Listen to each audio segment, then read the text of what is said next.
আসসালামু আলাইকুম। আশা করি যে তোমরা সবাই ভালো আছো। তো আজকে হচ্ছে আমরা দ্রাব্যতা ও দ্রাব্যতার গুণফল সম্পর্কে জানবো। তো ইন্টারমিডিয়েটে কিন্তু তোমরা এই টপিক থেকে অসংখ্য ম্যাথ করছো। তো অনেক কিছু জানো এই টপিক সম্পর্কে। বাট মেডিকেল এবং ডেন্টাল এডমিশনের ক্ষেত্রে তোমাদেরকে আসলে এই টপিক থেকে যে পোর্শনটুকু পড়তে হবে, তো ঠিক ততটুকুই নিয়ে হচ্ছে আজকে আলোচনা করবো। তো চলো শুরু করি। যেহেতু একটু প্রিলিমিনারি কথাবার্তা বলে নিতে হয় যে দ্রাব্যতা ও দ্রাব্যতার গুণফল সম্পর্কে আমরা কি কি জানি। ফার্স্টে যদি বলি যে দ্রাব্যতা বলতে আমরা কি বুঝি?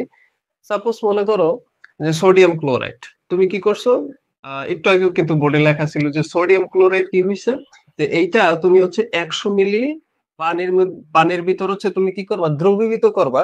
তো এই 100 মিলি নির্দিষ্ট একটা তাপমাত্রায় যখন তুমি এই 100 মিলি পানির ভিতর যখন তুমি একটা কোনো যৌগ যখন দ্রবীভূত করবা সেটা তো অবশ্যই দ্রব হবে। তাহলে এটা কি? এটা হচ্ছে দ্রব।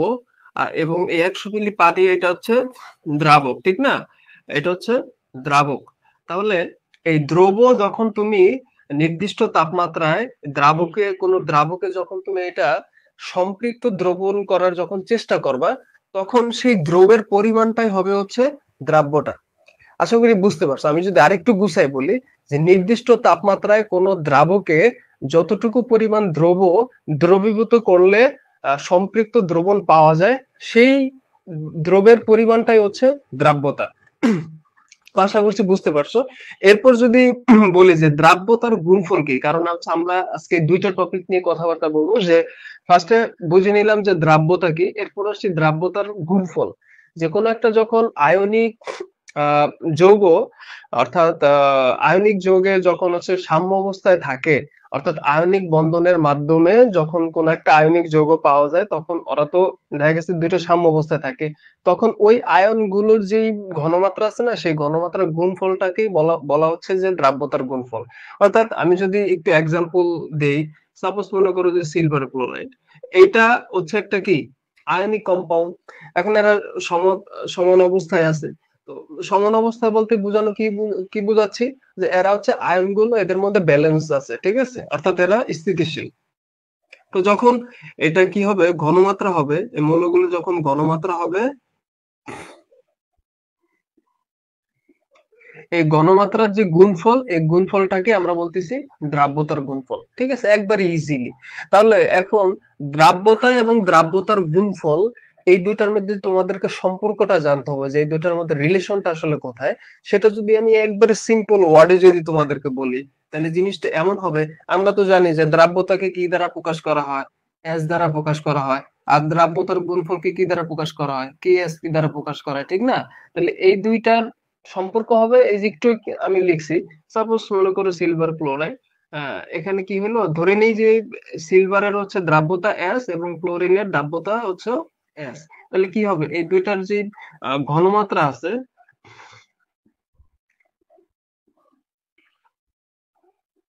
হ্যাঁ, তাহলে ঘনমাত্রা কি হবে, এটার হচ্ছে এটার যে দ্রাব্যতা সেটা হলো এস এবং এটা দ্রাব্যতা। কেএসপি কি আসলো?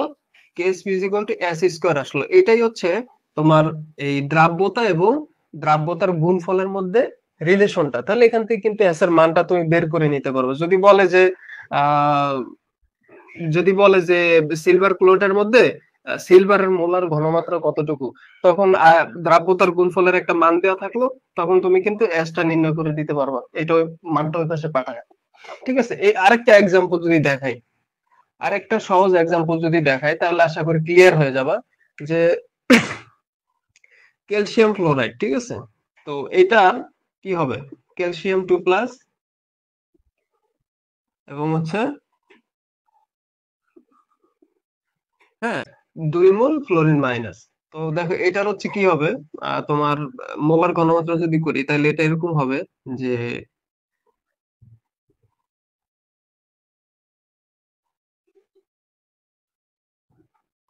ঠিক আছে, তাহলে এটা এস, এটা হচ্ছে 2s², তাহলে এটা কি হবে, 4s³ হবে। কেন? কারণ এটা তো স্কোয়ার ছিল, এবং 4, 2 স্কোয়ারে 4, আর s² আর s² আর এই একটা s, তো 4s³ হবে। এটাই হচ্ছে কেএসপি এবং হচ্ছে এস এর, অর্থাৎ দ্রাব্যতার গুণফল এবং দ্রাব্যতার ভিতর হচ্ছে সম্পর্ক। তো যদি শুধু দ্রাব্যতা নির্ণয় করতে বলে তখন কিন্তু একটা ইকুয়েশন তোমরা জানো যে এস ইজ ইকুয়াল টু কি হবে, দ্রবের ভর এবং হচ্ছে দ্রাবকের ভর, দুইটা কিন্তু গ্রামে থাকতে হবে। ঠিক আছে, গ্রামে। এখন তুমি বলতে পারো যে ভাই এটা হচ্ছে গ্রামে কিভাবে হবে, কারণ দ্রাবক তো লিকুইড, এটা গ্রামে কিভাবে হবে? তোমার তখন 1 লিটার 1 লিটার ওয়াটার কিন্তু 1 কেজি সমপরিমাণ ইউনিটে হচ্ছে কিন্তু আমরা প্রকাশ করতে পারি। ঠিক তদ্রূপ 100 ml পানি কিন্তু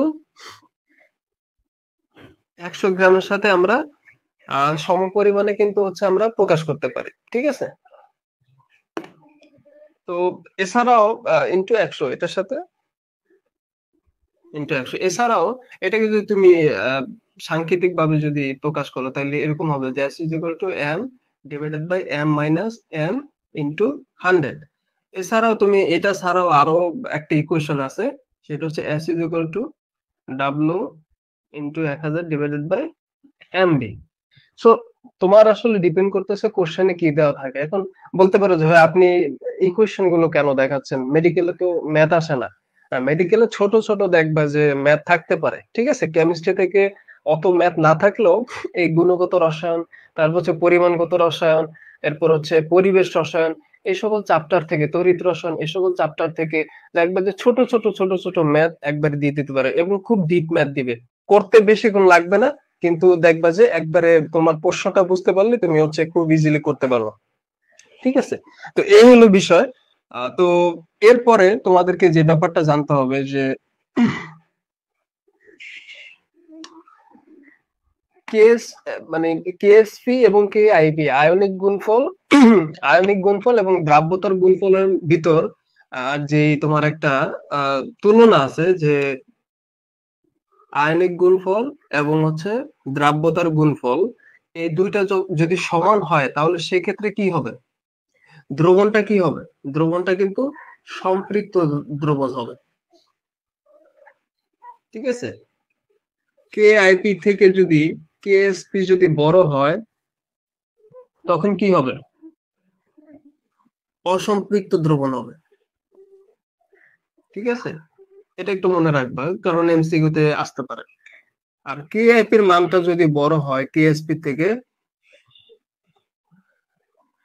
কেএসপি এর মানটা যদি মানে কেআইপি এর মানটা যদি বড় হয় কেএসপি থেকে, তাহলে কি হবে, অদক্ষেপ করবে। ঠিক আছে, দ্রবণের পাত্রে কি হবে, অদক্ষেপ করবে। এটা জাস্ট একটু খেয়াল রাখবা তাহলেই হবে, যে এই তিনটা পয়েন্ট হচ্ছে তোমাদের একটু জানতে হবে, এমসিকিউ তে আসতে পারে। আর এগুলো জানো যে ম্যাথ করার, এগুলো কিন্তু অসংখ্য ম্যাথ করছো যে দ্রবণের আহ, কি মানে হচ্ছে তোমার কি বলো এটা, যে মিশ্রণের প্রকৃতি নির্ণয়ের ক্ষেত্রে কিন্তু আহ, তোমরা হচ্ছে এই এই জিনিসগুলো হচ্ছে কম্পেয়ার করে কিন্তু ম্যাথ বের করছো, ঠিক না?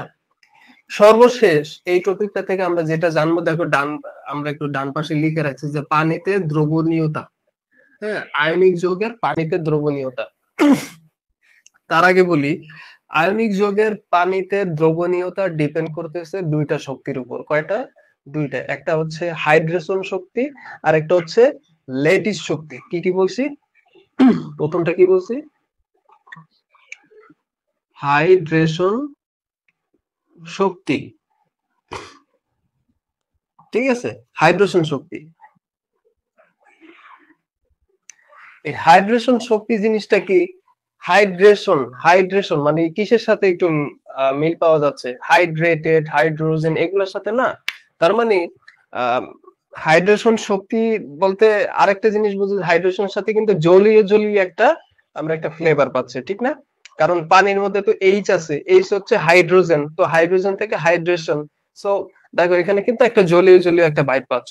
তো হাইড্রেশন শক্তি বলতে আমরা বুঝতেছি যে ধরো কোন একটা আয়ন, সেই আয়নকে ঘিরে মানে যখন পানির অণু দ্বারা পরিবেষ্টিত থাকে, কোন একটা আয়নকে ঘিরে যখন পানির অণু দ্বারা পরিবেষ্টিত থাকে তখন সেখানে কিন্তু ডাইপোল আকর্ষণ হয়। কি হয়? ডাইপোল আকর্ষণ, অর্থাৎ পজিটিভ নেগেটিভ কিন্তু একটা চার্জের আকর্ষণ হয়। ঠিক আছে, তো এতে করে কি হয়, সেই আয়নটা যখন জলীয় দ্রবণে যখন একবারে দ্রবীভূত হয়ে যায় তখন এক ধরনের শক্তি নির্গত হয়।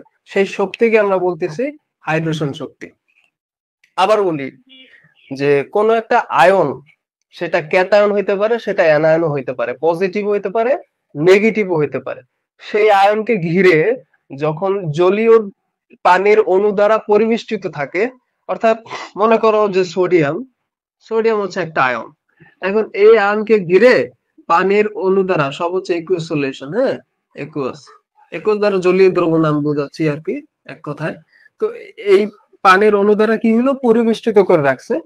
তখন এই পজিটিভ নেগেটিভ হচ্ছে একটা চার্জ, অর্থাৎ ডাইপোল মোমেন্ট তৈরি হয়। কিন্তু তখন এই আয়নটা যখন জলীয় দ্রবণে যখন একবারে পরিণত হয়ে যায়, জলীয় দ্রবণে দ্রবীভূত হয়ে যায়, তখন এক ধরনের শক্তি নির্গত হয়। সেই শক্তির নাম হচ্ছে হাইড্রোজেন শক্তি।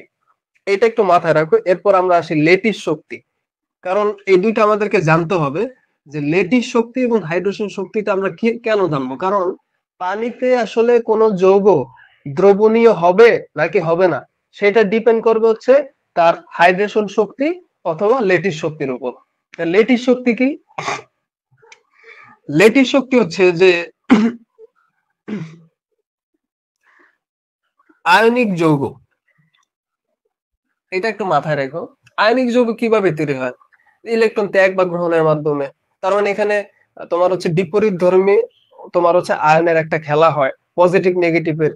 তো ঠিক তেমন ভাবেই যখন বিপরীত আয়ন হচ্ছে আকর্ষণের ফলে যখন সেখানে একটা আয়নিক স্ফটিক তৈরি হয়, আয়নিক স্ফটিক মানে হচ্ছে আয়নিক একটা সলিড তৈরি হয়, তখন সেই সলিডটা যখন তৈরি হয় না, ওই তৈরি হওয়ার সময় হচ্ছে যেই শক্তিটা নির্গত হয় সেটাকে আমরা বলতেছি লেটিস শক্তি। এটাকে আমি যদি আরো সহজ করে যদি বলি, সাপোজ মনে করো যে সোডিয়াম আয়ন, এটা তো পজিটিভ, এবং এটার সাথে ক্লোরিন আয়ন, এটা তো নেগেটিভ। আমি বলছি কিন্তু এখানে কি হবে, আয়নিক যৌগ গঠন করতে হবে। তো যখন সোডিয়াম এবং ক্লোরিন আয়ন একত্রে মিলা সোডিয়াম ক্লোরাইড গঠন গঠন করছে, তো এটা গঠন করার সময় এক ধরনের শক্তি নির্গত হয়েছে না, সেই শক্তিটাকেই বলতেছি আমরা এই লেটিস শক্তি। ঠিক আছে? অর্থাৎ যখন বিপরীত আয়ন, সেটা ক্যাটায়ন অ্যানায়ন হতে পারে, বিপরীত আয়ন একত্রে মিলা যখন একটা আয়নিক স্ফটিক গঠন করে, হ্যাঁ, আকর্ষণের ফলে, তখন ওই তখন যে শক্তিটা নির্গত হয় সেই শক্তিকে আমরা বলতেছি লেটিস শক্তি। তো একটা জিনিস মনে রাখবা, যে কোনো একটা যৌগের, মূল পয়েন্টে আসো, কোনো একটা যৌগের যখন হচ্ছে আয়নিক লেটিস শক্তি থেকে যখন হাইড্রোজেন শক্তির মানটা যখন বেশি থাকবে, আবারও বলতেছি যে কোন একটা যৌগের যখন লেটিস শক্তি থেকে হাইড্রেশন শক্তির মানটা বেশি থাকবে, তখন ওই যৌগ পানিতে দ্রবীভূত হবে। ঠিক আছে? অর্থাৎ জিনিসটা এরকম যে কন্ডিশন, পানিতে দ্রবীভূত হওয়ার কন্ডিশনটা কি, যে এটার হাইড্রেশন শক্তি বেশি হইতে হবে এবং লেটিস শক্তি কম হইতে হবে। লেটিস শক্তি কি হতে হবে? কম হইতে হবে। ঠিক আছে?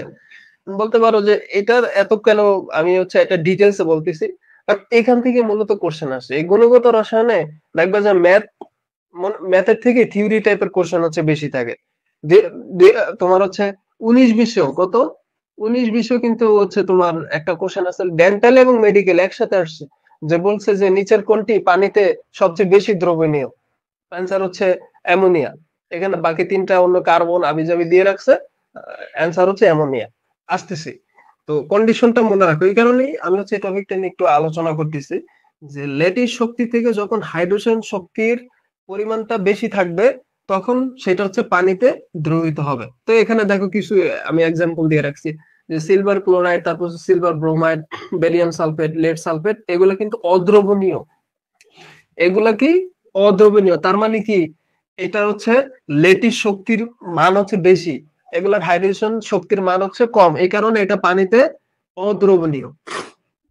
ঠিক আছে? এরপর দেখো সিলভার ফ্লোরাইড, ওই যে এক্সেপশনাল থাকে না কিছু, সিলভার ফ্লোরাইড কিন্তু আবার পানিতে দ্রবণীয়। দেখো এখানে কিন্তু সিলভার ক্লোরাইড সবই কিন্তু হ্যালোজেন, ক্লোরিন, ফ্লোরিন, ব্রোমিন, এগুলো কিন্তু হ্যালোজেন, কিন্তু ক্লোরিনটা অদ্রবণীয়, কিন্তু ফ্লোরিনটা দ্রবণীয়।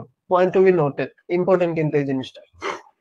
এরপর দেখো লেড ক্লোরাইড ঠান্ডা পানিতে অদ্রবণীয় কিন্তু গরম পানিতে দ্রবণীয়। এটার আবার আলাদা ব্যাখ্যা আছে, আমি অত দূরে যাচ্ছি না, জাস্ট খালি মনে রাখো এমসিকিউর জন্য যে লেড ক্লোরাইড কিন্তু ঠান্ডা পানিতে হচ্ছে অদ্রবণীয়, লেড ক্লোরাইড ঠান্ডা পানিতে অদ্রবণীয় কিন্তু গরম পানিতে আবার দ্রবণীয়। এবার দেখো নিচে কিছু জিনিস আছে, যে সিলভার ক্লোরাইড, তারপর হচ্ছে মার্কারি ক্লোরাইড, কপার ক্লোরাইড, এরপর হচ্ছে ব্রোমাইড। এগুলা বাদ দিয়া ক্লোরাইডের যত আয়ন আছে, সব হচ্ছে দ্রবণীয়। এই পয়েন্টটা একটু ইম্পর্টেন্ট, এটা মনে রাখো।